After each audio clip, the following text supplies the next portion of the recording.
A couple makes the difficult decision to leave Spain, where totalitarianism is gaining ground.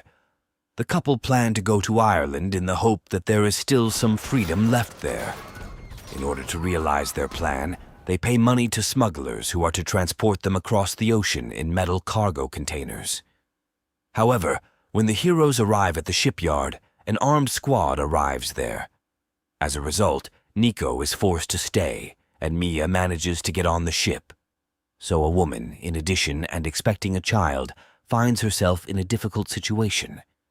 But everything becomes more complicated when during a storm, the container is washed away into the open sea, and Miya is left alone with the raging elements.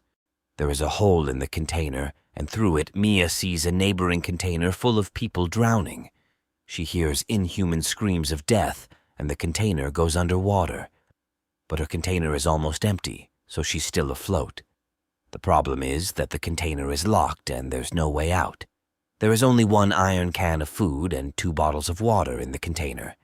In addition, the container leaks a little and gradually fills up with water. A storm starts and the woman goes into labor. Out of fear, she gives birth to a baby, and now the question of life and death comes to a head. The woman begins to make a hole in the top of the container. First with a screwdriver, but the battery dies, and then with a folding knife. At night, she hears the terrible sounds of sea monsters. When she runs out of water and food, she starts to eat her own umbilical cord, which is left after childbirth. With her last strength, Miya makes a hole in the container. Now it is possible to catch fish. But with what? In the container there is a drawer with headphones for cell phones, and from these wires the woman weaves a net to catch fish. The first fish is caught. Life goes on, but there's still no land in sight. Whether the woman and her baby survive or not, watch the movie Nowhere.